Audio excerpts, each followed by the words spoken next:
नमस्कार दोस्तों। आज की वीडियो में हम आपको बताएंगे कि आप घर बैठे अपना या अपने परिवार के किसी भी सदस्य या मित्र का ई श्रम कार्ड कैसे बना सकते हैं। तो चलिए बिना वक्त गंवाए वीडियो को शुरू करते हैं। सबसे पहले आपको अपना क्रोम ब्राउजर ओपन कर लेना है। क्रोम ब्राउजर ओपन करने के बाद आपको इस बारे पोर्टल पर आ जाना है। इस पोर्टल की लिंक मैं अपने डिस्क्रिप्शन बॉक्स में दे दूंगा, आप वहां पर जाकर डायरेक्ट इस पोर्टल पर आ सकते हैं। इस पोर्टल पर आने के बाद दोस्तों, अगर आपके पास CSC डिजिटल सेवा की आईडी है तो आपको यहाँ क्लिक हेयर से लॉगिन करना है, और अगर आपके पास डिजिटल सेवा या CSC नहीं है तो आपको यहाँ सेल्फ रजिस्ट्रेशन पर क्लिक करना है। सेल्फ रजिस्ट्रेशन पर आकर के आपको यहाँ पर आप जिस भी कस्टमर का ई श्रम कार्ड बनाना चाहते हैं आपको उसका यहाँ पर मोबाइल नंबर दर्ज कर देना है।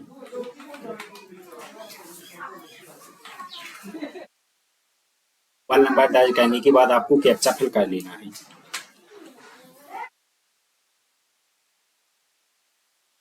कैप्चा फिल करने के बाद आपको यहाँ पर एस और नो दिखाई देगा, आपको यहाँ पर नो और यहाँ पर भी नो क्लिक कर देना है। इसके बाद आपको सेंड OTP पर क्लिक कर देना। जैसे ही आप सेंड OTP पर क्लिक करेंगे आपके द्वारा दर्ज किए गए मोबाइल नंबर पर एक OTP सेंड किया जाएगा। आपको उस OTP को देखकर यहाँ पर फिल कर देना है।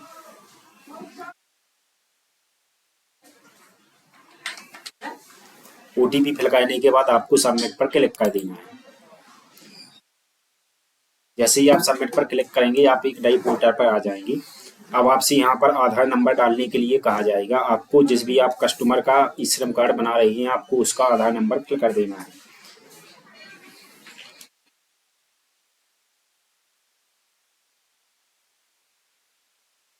आधार नंबर डालने के बाद आपको अगर आपके पास कोई फिंगर डिवाइस उपलब्ध है तो आपको फिंगरप्रिंट पर क्लिक करना है, और अगर आईरिस मशीन है तो आईरिस पर, अन्यथा OTP पर क्लिक करना है। आज की वीडियो में हम OTP के माध्यम से ई श्रम कार्ड बनाना बताएंगे, तो आपको OTP पर क्लिक कर देना है। OTP पर क्लिक करने के बाद आपको यहाँ पर कैप्चा दर्ज कर देना है।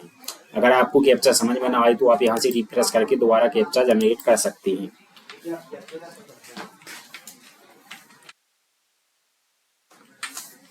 कैप्चा फिल करने के बाद आपको यहाँ चेक बॉक्स में टिक मार्क करना है। इसके बाद सबमिट पर क्लिक कर देना है।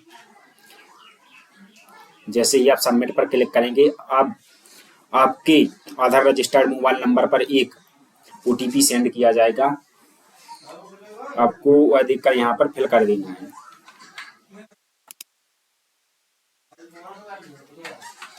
OTP फिल करने के बाद आपको वैलिडेट पर क्लिक कर देना है। जैसे ही आप वैलिडेट पर क्लिक करेंगे आपके सामने एक नया पोर्टल आ जाएगा।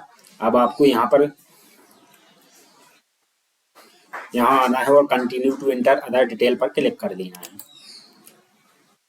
जैसे ही आप कंटिन्यू पर क्लिक करेंगे आपके सामने एक और नया पोर्टल खुलकर सामने आ जाएगा। आपको यहाँ पर उसका मोबाइल नंबर डला हुआ दिखाई देगा। अगर आप कोई अदर इमरजेंसी नंबर डालना चाहते हैं तो यहाँ पर आपको दर्ज कर देना है। इसके बाद आप अगर उसकी ईमेल ID है तो यहाँ पर फिल कर दें, अन्यथा इसको ब्लैंक छोड़ देना है। इसके बाद वह मैरिड है या अनमैरिड है आपको यहाँ सिलेक्शन कर लेना है। इसके बाद आपको अगर अनमैरिड है तो आपको उसके फादर का नाम, और अगर मैरिड है तो उसके हस्बैंड का नाम डाल देना है। अगर आप किसी मेल का बना रही हैं तो आपको फादर नाम ही डालना है। यहाँ पर हम एक महिला का ई श्रम कार्ड बना रही हैं तो हस्बैंड का नाम डालेंगे। अब आपको उसके आधार के अनुसार जो भी हस्बैंड का नाम है वह दर्ज कर देना है।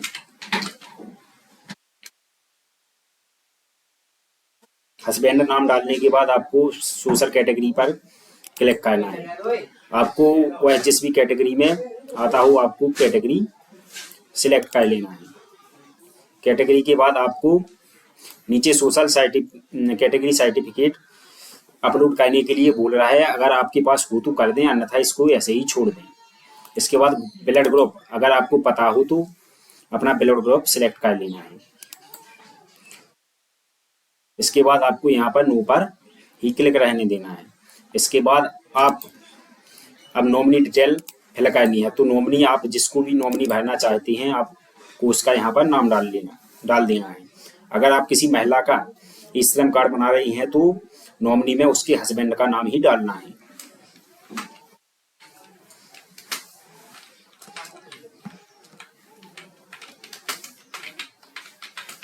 नॉमिनी नेम डालने के बाद आपको नॉमिनी की डेट ऑफ बर्थ डाल देनी है।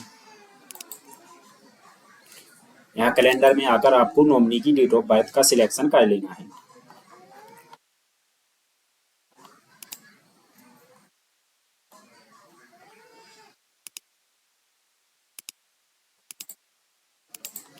नॉमिनी की डेट ऑफ बर्थ डालने के बाद आपको नॉमिनी का जेंडर सिलेक्ट कर लेना है।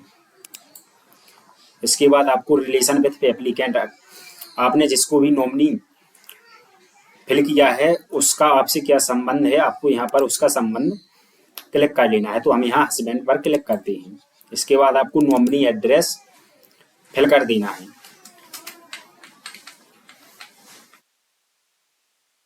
इसके बाद आपको यहाँ पर अगर उपलब्ध हो तो नॉमिनी का मोबाइल नंबर डाल देना है, अन्यथा सेव एंड कंटिन्यू पर क्लिक कर देना है।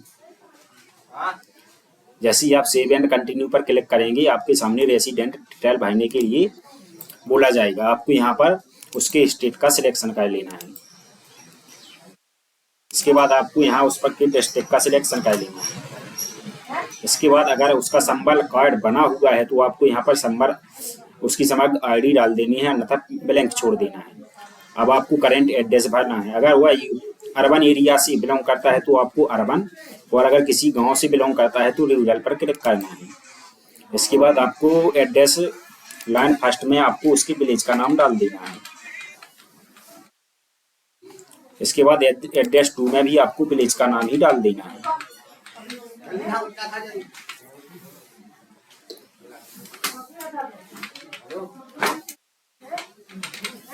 इसके बाद आपको उसके स्टेट का सिलेक्शन कर लेना है।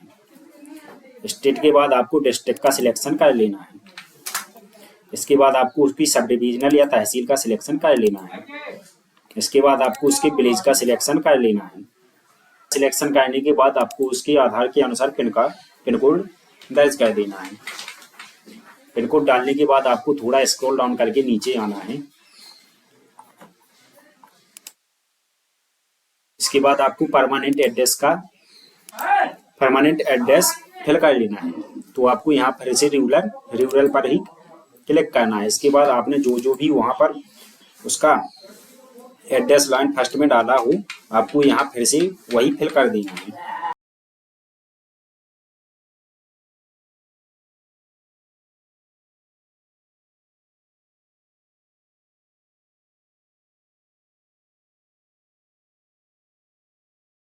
सेव एंड कंटिन्यू पर क्लिक कर देना है। अगर दोस्तों देखिए यहाँ पर सेविंग एंड स्टे करेंट, आपको यहाँ पर आप जिस भी लोकेशन, इस लोकेशन पर कितने साल से रह रही हैं उसका सिलेक्शन कर लेना है। इसके बाद सेव एंड कंटिन्यू पर क्लिक कर देना है। अब आप जैसे ही सेव एंड कंटिन्यू पर क्लिक करेंगे आपके सामने एक पॉपअप आ जाएगा, do you want to continue, I have Sambal ID, don't have a Sambal ID. अगर आपके पास संबल कार्ड उपलब्ध है तो आप I have a Sambal ID पर क्लिक करेंगे। इसके बाद आपको उसकी समग्र आईडी दर्ज करनी पड़ेगी। और अगर आपके पास संबल कार्ड उपलब्ध नहीं है तो आप I don't have a Sambal ID पर क्लिक कर देंगे। इसके बाद सेव एंड कंटिन्यू पर क्लिक कर देंगे। जैसे ही आप क्लिक करेंगे आप एक नए पोर्टल पर आ जाएंगे। आपको यहाँ पर एजुकेशन क्वालिफिकेशन फिल करनी है, तो आपको अपने अनुसार एजुकेशन क्वालिफिकेशन फिल कर लेनी है।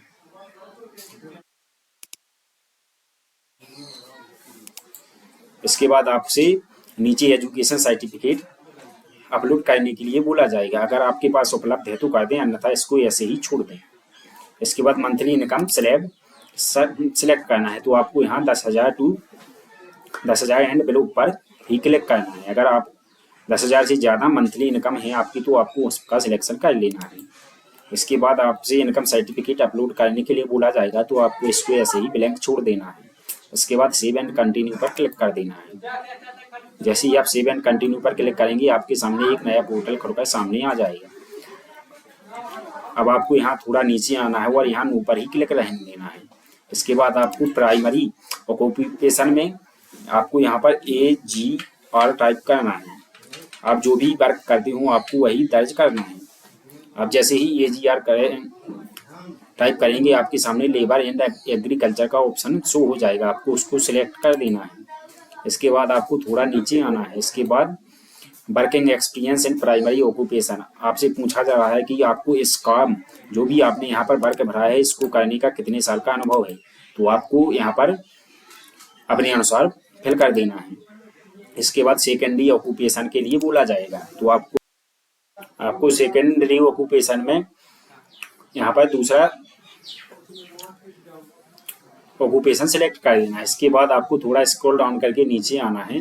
आपको ऑक्यूपेशन सर्टिफिकेट अगर आपके पास उपलब्ध है तो अपलोड कर देना है, अन्यथा इसको ब्लैंक छोड़ देना है। इसके बाद आपसे एक नीचे पूछा जाएगा how did you acquired skill, आपको यहाँ पर क्लिक करना है। इसके बाद आपसे पूछ रहा है कि अगर आपने इस जो भी आपने ऑक्यूपेशन भरा है इसको करने के लिए क्या आपने किसी ट्रेनिंग ली है। अगर आपने ली है तो रिसीव फॉर्मल पर पहले वाले पर, अन्यथा नीचे वाले पर did not receive any vocational technical training पर क्लिक कर देना है। इसके बाद आपको सब स्किल वाले ऑप्शन पर क्लिक करना है और यहाँ पर आप कुछ सेल्फ लर्निंग पर क्लिक कर देना है। इसके बाद आपको इंटरेस्ट इन स्किल अपग्रेड पर क्लिक करना है और नीचे to receive formal technical training पर क्लिक कर देना है। इसके बाद सेव एंड कंटिन्यू पर क्लिक कर देना है। जैसे ही आप सेव एंड कंटिन्यू पर क्लिक करेंगे आपके सामने एक बैंक अकाउंट डिटेल का पोर्टल खुलकर सामने आ जाएगा। अब आपको यहाँ पर बैंक अकाउंट फिर उसकी जो भी हो आपको फिल कर लेनी है। तो चलिए हम अपनी फिल कर लेंगे।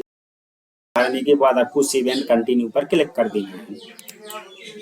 जैसे ही आप सेव एंड कंटिन्यू पर क्लिक करेंगे आपके सामने उस सदस्य की आपने जो भी फॉर्म में भरा हुआ है पूरी जानकारी खुलकर सामने आ जाएगी। आपको एक बार उसको देख लेना है, अगर कोई कुछ गलत हुआ डला मिलता है तो आप अभी उसको एडिट कर सकती हैं। आपको ऊपर से नीचे तक एक बार पूरा फॉर्म देख लेना है। अगर फॉर्म में कुछ गलत है तो आपको एडिट पर जाकर फिर से उसको सही तरीके से भर देना है। और अगर आपको आपने सही फॉर्म फिल किया है तो आपको यहाँ चेक बॉक्स पर टिक मार्क कर देना है और सबमिट पर क्लिक कर देना है। जैसे ही आप सबमिट पर क्लिक करेंगे आपके सामने आपने जिस सदस्य का भी ई श्रम कार्ड बनाया है उसका कार्ड बनकर आपके सामने आ जाएगा। अब आप उसका कार्ड यहाँ पर देख सकते हैं। तो अगर आपको कार्ड पर कुछ गलत मिले तो आप मुझसे संपर्क करें। इसके बाद आपको डाउनलोड यूएएन कार्ड पर क्लिक कर देना है। जैसे ही आप डाउनलोड यूएएन कार्ड पर क्लिक करेंगे आपके पीसी या कंप्यूटर में उसका पीडीएफ डाउनलोड हो जाएगा। देखिए मेरा ई श्रम कार्ड बन चुका है और मेरे पीसी में डाउनलोड हो चुका है। अगर आपको मेरी वीडियो पसंद आई हो तो चैनल को सब्सक्राइब जरूर करें और साथ ही साथ बेल आइकन दबाना बिल्कुल भी ना भूलें, ताकि मेरी वीडियो के नोटिफिकेशन आपको सबसे पहले प्राप्त हो सके। धन्यवाद दोस्तों।